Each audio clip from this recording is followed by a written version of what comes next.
Дозвольте, ми проведемо сьогоднішнє віче на англійській мові, так, щоб всі зрозуміли, і преса зрозуміла, і американське суспільство зрозуміло. Reverend clergy, distinguished guests, fellow Ukrainians and friends, слава Ісусу Христу! Glory be to Jesus Christ! Слава Україні!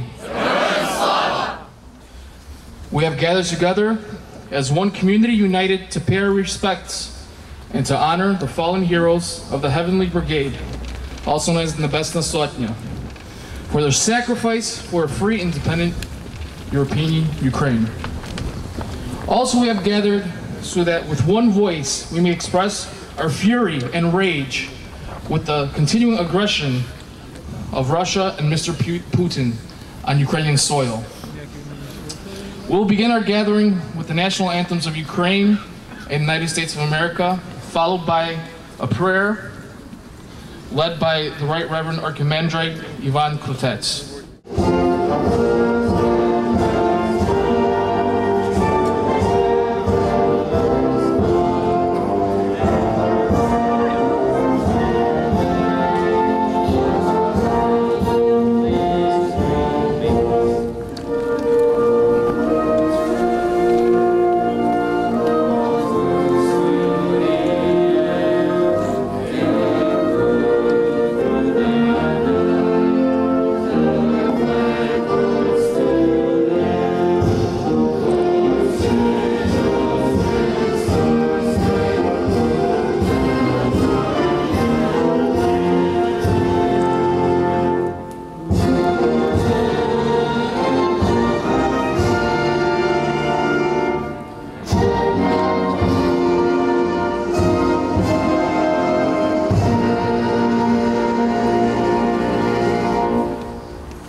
В ім'я Отця і Сина і Святого Духа. Амінь. In the name of the Father, and of the Son, and the Holy Spirit. Amen. В ім'я Отця і Сина і Святого Духа. Амінь. Our Father, who art in heaven, hallowed be thy name. Thy kingdom come, thy will be done, on earth as it is in heaven. Give us this day our daily bread, and forgive us our trespasses, as we forgive those who trespass against us. And lead us not into temptation, but deliver us from evil. For thine is the kingdom, and the power, and the glory of the Father, and the Son, and the Holy Spirit, now and always, and forever and ever. Now we would ask Dr. Alex Strichuk, President of the Ukrainian Congress Committee, Illinois Division, to say a few words.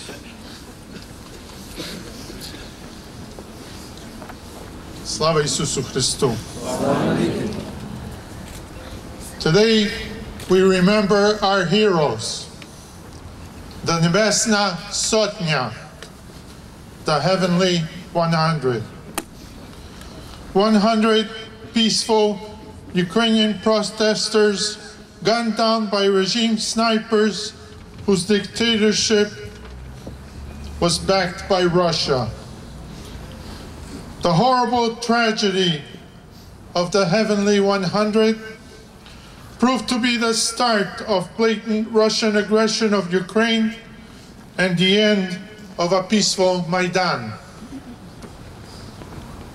Russian forces illegally occupied Crimea and forcibly moved 10,000 troops into eastern Ukraine. The spirit of Maidan, created by the gathering of Ukrainian citizens from all walks of life on Independence Square in Kyiv, continues today.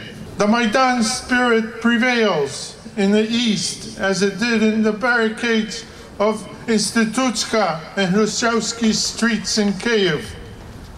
Thousands upon thousands of warriors man the front lines, often the same warriors from Maidan. The Maidan spirit prevails in the tens of thousands of volunteers who supplied and manned Independence Square and are now engaged in support of our warriors. Today we pay tribute to the heroes of the Heavenly 100 with the solemn promise that we will continue to fight for an independent, sovereign Ukraine. We appeal to President Obama and the leaders of the European Union to honor our heroes and the supreme sacrifice they made. Grant Ukraine weaponry equal to the job ahead of Ukrainian warriors. Slava Ukraini! Slava Isusu Christu! Slava Ukraini! Ladies and gentlemen, I have the distinct honor of presenting our next guest speaker, someone who has been a very strong friend of the Ukrainian American community and a strong backer of U.S. support for Ukraine. He has traveled to Ukraine several times to get a personal view of the situation. 2 weeks ago, he and several Senate colleagues issued a strong letter to Secretary of State John Kerry calling for U.S. support for Ukraine. The Ukrainian American community asked Senator Durbin to mobilize the U.S. Senate to formally champion Ukrainian issues in Congress, and he responded by forming the bipartisan Senate Ukraine Caucus. He agreed to serve as co-chairman of the caucus, and he has called upon fellow senators to join as well. We want to assure you, Senator Durbin, that the Ukrainian community will not give up because we cannot give up. Giving up on Ukraine will not only be a tragedy for Ukraine, but a tragedy for America. Therefore, as Americans, we must convince President Obama to give Ukraine the type of help needed to resist Russian aggression. Together with you, we can get this done. Ladies and gentlemen, I present to you the senior senator from Illinois and co-chair of the Senate Ukraine Caucus, Senator Dick Durbin. 11 months ago, I journeyed to Kyiv with a group of senators, and we walked the Maidan. We stopped as they pointed out to us the bullet holes in the trees where the sniper fire could be seen. They pointed to us where people had fallen People who would only come to the Maidan to fight for freedom and to establish the right of Ukraine to guide its own future. Because of their courage in standing up for Ukraine, they gave their lives. 100. It is appropriate that we stand today in front of this great church, that we started this day with prayer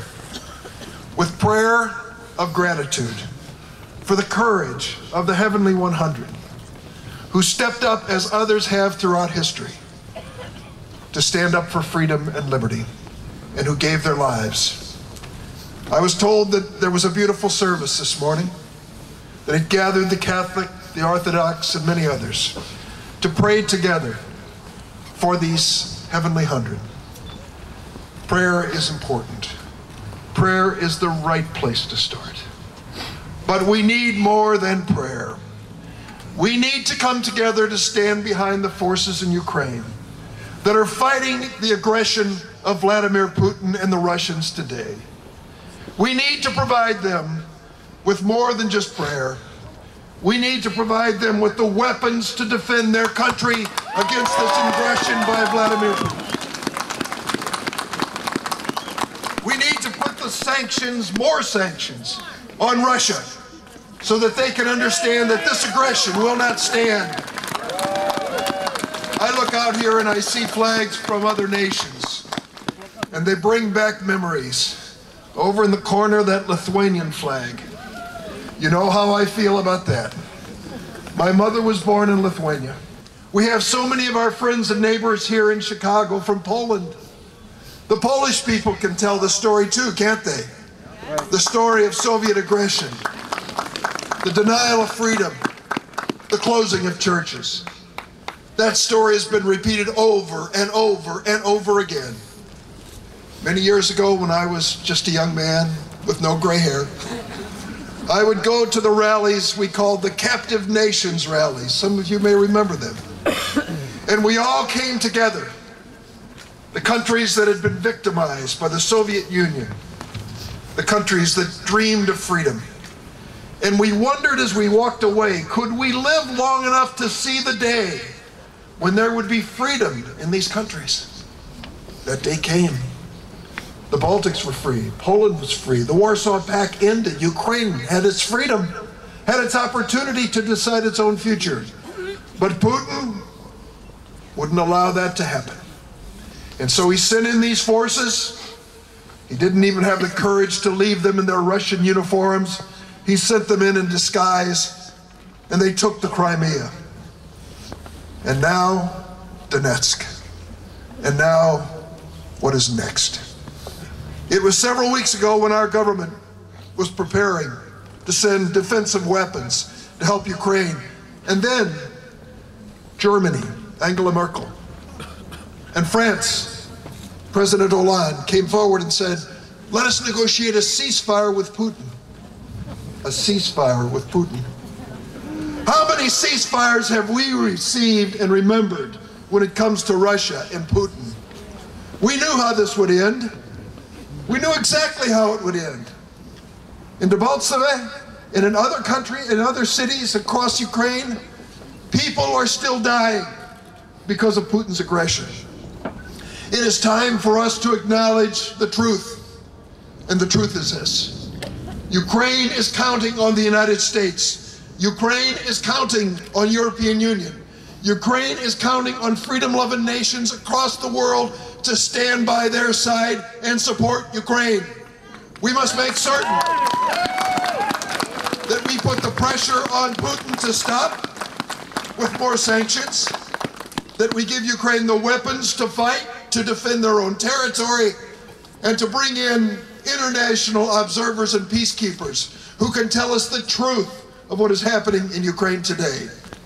And so when I last visited with you, you asked me if I would go back to Washington and try to organize a Ukraine caucus in the United States Senate.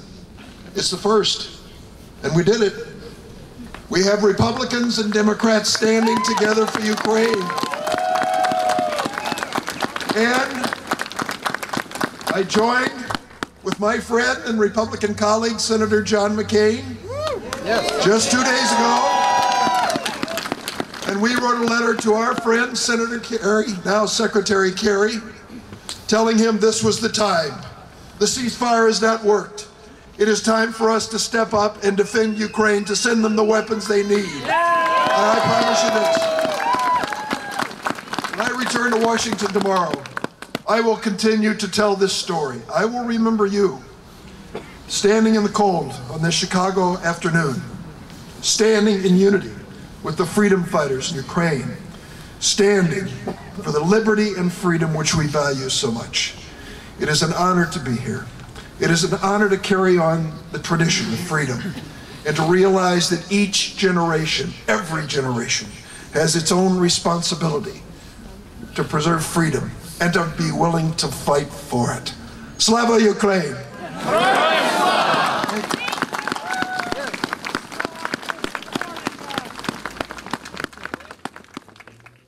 I'd like to read a statement from Congressman Robert Dold, who represents the 10th District of Illinois, who, although he could not be here today, sent me a letter of support.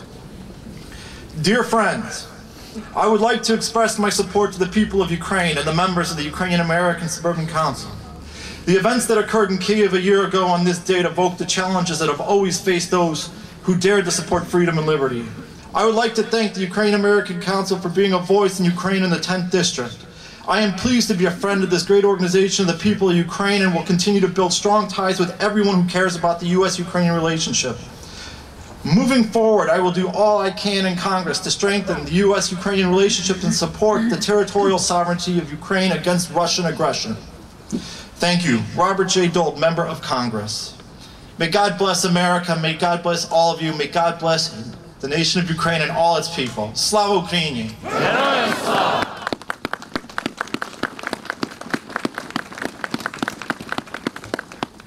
Now I would ask the Consul General of Ukraine here in Chicago, Mr. Andriy Pravednik, to the podium.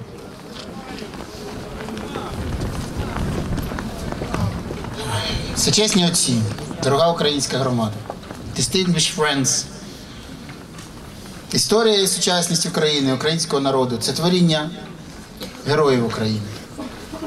Це справа людей, які віддавали свої сили і навіть саме своє життя заради нашого народу, його свободи, державності, могутності і процвітання. Сьогодні ми зібралися, щоб вшанувати пам'ять Героїв Небесної Сотні, які загинули під час масових розстрілів активістів Євромайдану в минулому році, рівно рік тому. По всьому світу українці згадують героїв, які ціною свого життя відстояли наше право жити в вільній, незалежній державі і мати право обирати своє майбутнє. Це були люди різного віку і розповідання, навіть різних національностей і громадянства. Але їх об'єднувало єдине, їх об'єднувала віра у ідеали демократії, їх об'єднувало небажання коритися тиранії, їх об'єднувало бажання бачити Україну вільною і процвітаючою. Їхні смерті сколихнули все суспільство. Вони об'єднали нас. Вони нам дали змогу перемогти Революції Гідності, почати розбудовувати нову Україну. На жаль, російські окупанти не дали нам цього зробити в мирний спосіб і розв'язали агресію, яка продовжується і донині. Сьогодні злочинці з Росії, російські терористи, вчинили черговий акт, застосувавши вибухівку до Євромайдану у Харкові. Черговий раз загинули люди, багато поранених. Це в черговий раз доводить, що перемир'я з російською окупацією, з російськими окупантами і з терористами неможливе. Ми маємо відстоювати і надалі нашу незалежність і нашу територіальну цілісність. Я низько хочу вклонитися пам'яті Героїв Небесної Сотні, але я також хочу подякувати американському уряду, всім друзям України в Сенаті, в Палаті представників, всім іншим друзям України в всіх американських штатах за підтримку нашої держави. І я сподіваюся, що, як про це згадав сенатор Дурбін, ми скоро отримуємо так необхідну нам зброю для того, щоб вигнати всіх терористів з нашої території, відновити суверенітет України в повному обсязі над окремими районами Донецької і Луганської областей, а потім повернути і Крим, який був, є і буде завжди частиною України.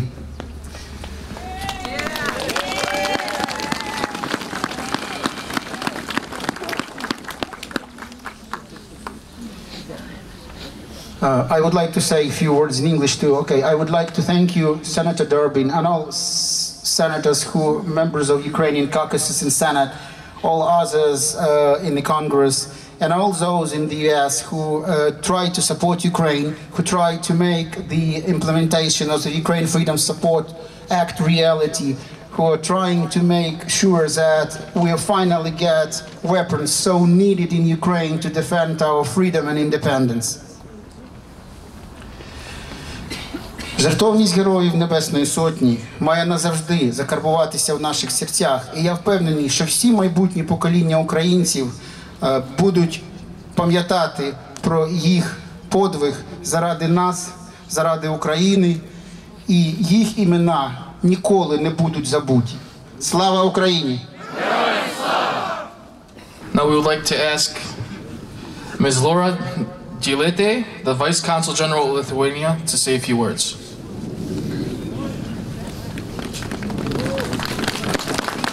Hello.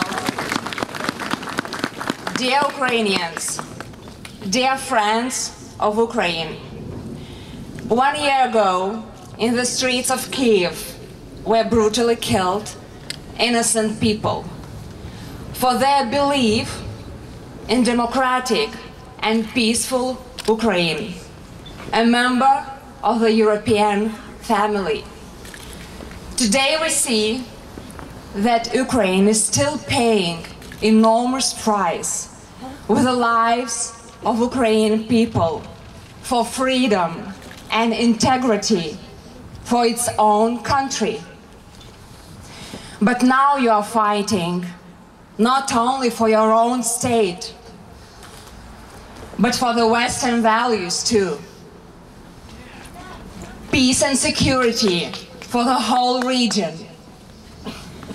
And Lithuania supports you and people who Ukraine, who continue to defend the Maidan ideals, your homeland, and right to determine your own destiny.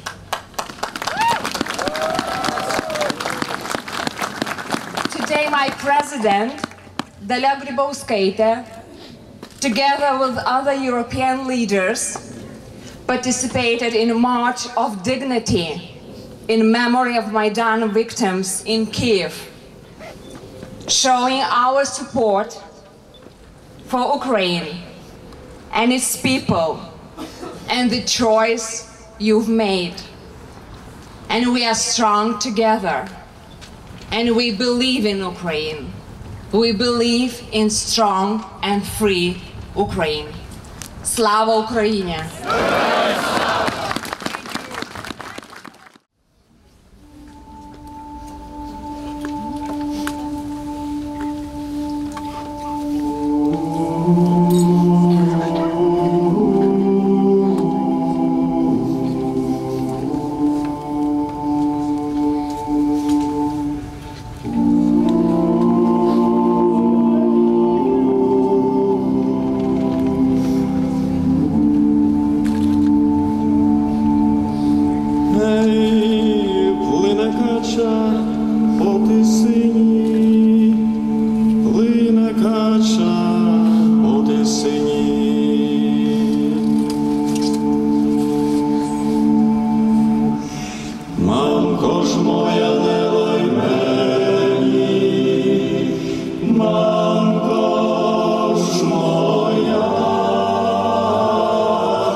Залаєш ми в злу годину, залаєш ми в злу годину.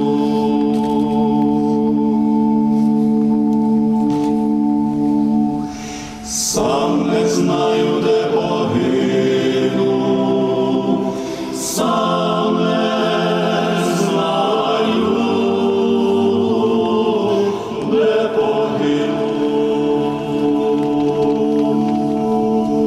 Гей, погину я в чужім краю, погину я в чужім краю. Хто ж ми буде брати яму? Хто ж ми буде брати яму?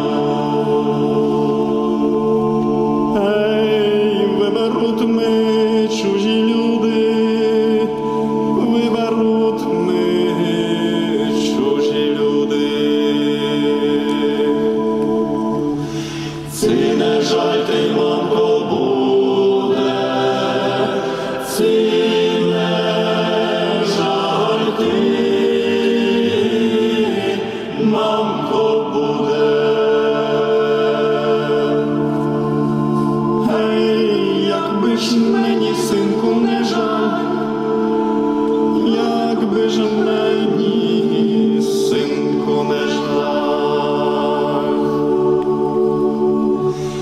Ти ж на моїм серцю лежав, ти ж на моїм серцю лежав.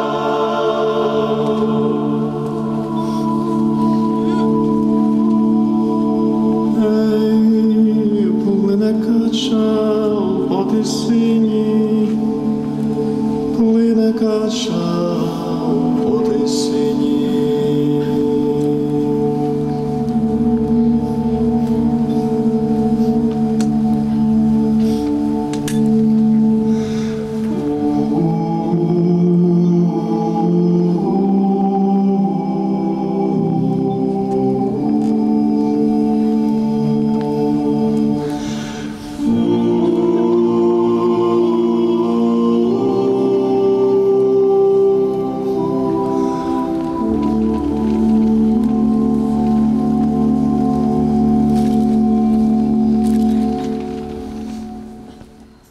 Thomas Jefferson, in the Declaration of Independence, he wrote, when a nation, when a people can rise up, have the right to rise up against tyranny, like Americans did, like we did, and Ukrainians, I think even more than the colonists of the 1800s, had the right to rise up against that tyrant. Okay, that needs to be explained to the whole world, actually. Okay, what do we do now? This is a war. What we need to do as Americans is use the things that we Americans are good at. Okay, Ukrainians over in Ukraine, they have a lot of passion. An example of this passion is a friend of mine who was with me guarding the headquarters of Maidan on many a February night, 20-year-old Vasil. Okay, and after the Maidan was over, and these defenders of Maidan went east to fight after about two weeks of training, and he went also joined the Aidar battalion, who's based, the core of the battalion is guys from my 27th company of self-defense. And he fought, and he was captured by the terrorists, and because on his arm, upper arm, he had a trident, Trezub, and Slava Ukraini. What these manly soldiers did, they hacked off his arm, okay? And I saw him when he came back to Kyiv. There was an exchange, prisoner exchange, so he's there. And he says, quietly, not any shouting or yelling or hatred, he says, I'm gonna wait until I can get a prosthesis, and then even if I don't, I'm going back to fight with one arm. Okay, wrap it up. So I talked to the Sotnik and of our Sotnya, and yes, he's back there fighting in the Aidar battalion. Okay, they're telling me to wrap it up. Oh, by the way, I have so much more to say. Listen to the various radio programs and TV programs here in this area. We need to mobilize better. We need to use the can-do spirit of America, the what if, the thinking outside the box, and we have to use some passion. The passion I'm talking about is like the 2,000 Jewish Americans that the day after the beginning of hostilities between Israel and Lebanon showed up at JFK Airport to go fight for Israel. Okay, from our community, one guy went, Barkov Poslawski, right? And he went on his own, we didn't send him. But we have to take that same kind of passion and do it our way, organize better, start thinking, start developing delegation, for example, that will be strong enough and has enough authority to say, we want to speak with the president. Yes. Okay, sending letters and making calls is good, but it's not going to do it. Send a delegation to the president or his national security advisor, somebody that will listen and say, Mr. President, here's what it is. The United States promised, guaranteed, Ukraine's independence, and we are not keeping that promise. That promise was made, despite what it says in the so-called Budapest Memorandum. I was there as an interpreter when these negotiations were going on, and I know how it was done. It was a lot of schmoozing, a lot of guys from the American side looking earnestly into the eyes of their Ukrainian counterpart and saying, and this was repeated over and over, almost the same words, you know, Ukraine will be so much better protected, so much safer if it gives up its nuclear arms. Okay, and that was going on and on, a lot of vodka. That's the way this scam was done. Afterwards, President Bill Clinton, he was so proud of himself. He says, well, I got those nukes away from the Ukrainians almost at no cost at all. And he was going to use this achievement in his re-election campaign. Okay, so that's where we stand. That promise, that guarantee is there. And then on top of that is President Obama's declaration many times. We're not going to fight your fight for you, but we're going to make sure you have the means to win your battle. Okay? Plain enough. All right? And we should ask, our delegation should ask, Mr. President, what are you doing about this corruption of the American media? It's going to be turned, now it's against Ukraine, it's going to be turned against the United States. What are you doing about it? And here's an example of a what if. Mr. President, think about this. What if you had put together Delta Force and Navy SEALs to send a team over to Moscow to spring Nadia Savchenko? Think about that. Okay, if they get her out, you will be the man in the world. Okay, so let's mobilize. Let's see that this is a war. We are soldiers in the war. We have to use our American know-how to be as effective as we can. Slava Ukraini. Why are we here today? Why is it important for us to be here today? We're here today, first of all, to pay the respect for the Heavenly Hundred. Those more than 100 people who gave their lives defending Ukraine and giving Ukraine an opportunity to become part of the Western democracy. And we're also here to call on the U.S. government to provide the military support that Ukraine really needs in order to be able to defend its territorial integrity, defend its sovereignty, and take its place among the democracies in the world. Do you think the U.S. has done enough for Ukraine as of now? We're at a very, very critical point right now. The U.S. has been giving a lot of support for Ukraine in terms of sanctions and humanitarian assistance. We really need to step it up. The United States needs to provide military support for Ukraine so Ukraine can defend its territorial integrity. Why are we here today? Why do you think it's important for us to be here today? It's important for us to commemorate the people that gave their lives as Ukraine struggles for democracy and freedom. It's important for people in Ukraine to have the same opportunities they have here, and all these people are doing is trying to raise the level of their economic abilities to survive and to have a better life for their children, as we do here in the United States. And do you think rallies like today are helping Ukraine? I think there should be more rallies. I think it's very important for the people in the United States to know that the people in Ukraine also would like to have the same freedoms that we have here in the United States. And it's important for people in the United States to rally, not just in the Ukrainian community, but in other communities, as people strive for democracy and freedom and pluralism. My question is, with France and Germany not supporting Ukraine's defense, what do you think that we can do now? The French and German asked us to hold off until they could try to negotiate a ceasefire, diplomatically try to end the violence. And the president said, we want to give you that opportunity. We did. And sadly, the ceasefire is broken down. Thousands have been displaced from their homes, and the violence continues. It is time to acknowledge the obvious. The Ukrainian people need to have the weapons to defend their country against this Russian aggression. We can do this. We should do this, and we shouldn't waste any time. And what steps do you think the U.S. can do this to make this happen in the near future? Tighten the sanctions on Russia. Let Putin know there's a price to pay when he wants to invade a free country like Ukraine. Give them the defensive weapons. Try to initiate more international observers and peacekeepers so we can get an honest reporting of what's happening inside Ukraine. Those are the steps that I think we ought to take immediately.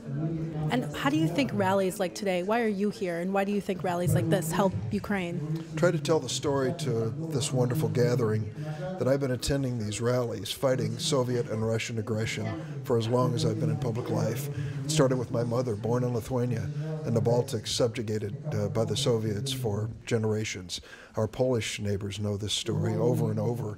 So it really is important that the people in Ukraine know that here in the United States, there are Americans who care and will stand up and help them. Today, the Russians are using two weapons, the weapons of war, military weapons, but they're always using energy, their natural gas resources. And whenever a country steps out and says it wants to move toward the West, toward freedom, Putin squeezes them by raising the price of energy and making it more difficult for them. So in addition to defending these countries from Russian military aggression, we need to work with them to develop their own energy resources and their independence from Russia. That, I think, is a good insurance policy against further Russian aggression. What do you think that the West can do to help Ukraine? I think that first they have to support it, and all the time to say that they support the Ukraine and that Ukraine is not alone, first of all. And there are a lot of means for supporting it, political, economical, and we think that we are doing it. For example, with Lithuania, we're not only speaking about the support to Ukraine, we support the Ukraine in all the means we can. And how do you think rallies like today's rally, how is that helping Ukraine? It helps. It always helps. The true word which people are saying and they believe in their heart, it always helps in these situations. And just the world, they need to see that Ukrainians, they didn't give up. They're still strong and they still going to fight for their own country and for integrity for their country. And do you think that arming the Ukrainian people is a way to protect and help Ukrainians in this situation? There are a lot of still opinions about that, but we, Lithuania, we think yes, we have to support it, and I think we are doing it already. And so we think that all the other world will join and will give their support to Ukraine. Why do you think it's important for the West to support countries like Ukraine who have struggled against aggression from their neighbors? Yeah, that's extremely important because military-wise, the Ukraine is not capable of being as strong enough to resist the Russian aggression. That's one thing. But the problem starts not from there. The problem starts from ideology, like what we believe in. We believe in freedom, and Ukrainians and Georgians, and I represent my country. Back in 2008, we were under same aggression. We were under aggression of Russian tanks and Russian planes came and they bombed our cities and they killed the civilians. And then that time, I think the war failed. And it failed very much, and Georgian situation got forgotten. And that's why we stand here today, because of Georgian got forgotten. And then it's very important for West and for Europe and for the United States not to make the same mistake. If they make the same mistake, it's gonna be as a chain reaction. And yesterday was Georgia, today's Ukraine, next gonna be Lithuania, Estonia, Moldova, and then that's how it's gonna keep going. And then we're gonna go back to the history. We're gonna go back to the past, and in the Soviet Union, the evil empire is gonna stand before us, and we have to deal with the reality. And maybe if they make this mistake today, it's going to be extremely, extremely bad results in the end. Well, what do you see as the future of Ukraine in the next couple of years? I see that regardless of blood and regardless of so many fighting going on, Ukraine is going to win its war. Because this is a fact. This is a totalitarian regime will never stay for a long time. They're gonna fail at some point because of idea of freedom and idea of independence. It's just being carried through regular people, not politicians. Don't believe in politicians. They carry this idea. No, regular people carry that idea to be independent, and then regular people are believing in Ukrainian freedom and independence, and they're gonna win this war.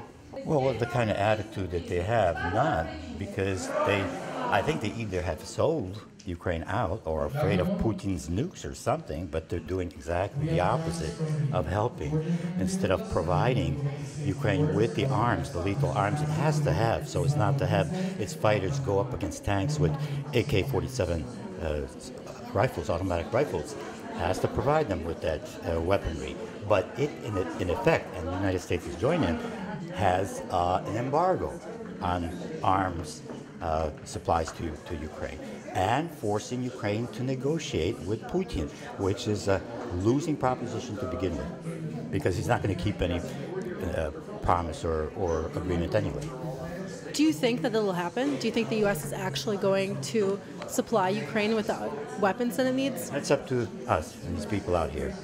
Yeah, we got to put the pressure, because the excuses or justification that the American government is giving is just indefensible. They're just really stupid. It's going to lead to an escalation. Putin is escalating whenever he wants. Or we don't want to get into a, what do they call it, a war by proxy. Okay, what war by proxy? There is already a full-fledged hot war is going on. And lately they've been saying, well, we can't give arms to the Ukrainians because they're going to lose anyway. How dare they say that? How much of this aggression do you think is Putin alone, and what do you think would happen if he was taken out of the equation? Do you think this would continue on? Oh yeah, absolutely. This is something that's not easy to explain because it's historical. Actually, it's existential. It has to do with what Russians as a nation see themselves as, their identity, and the Ukrainian identity. And, for example, if Ukrainians say that we are the successors to Kiev and Rus, which we are, I think, this undermines their concept of themselves. And that's why there's so much hate. And there is, for example, a call by a major ideologue. He was an advisor to Putin, Alexander Dukin. He's saying, Ukrainians right now, I think genocide is called for. So it's a matter of destroying the Ukrainian state, which is happening right now, at the same time destroying Ukrainian society, and that's what the Russification is all about, and other attacks against the Ukrainian Orthodox Church, for example, culture, and so on and so forth. And what do you think that the Ukrainian diaspora in America is doing to help Ukraine in both convincing the government and in giving support? Well, it is, but it's not effective enough. I mean, writing letters to the editor has to be done.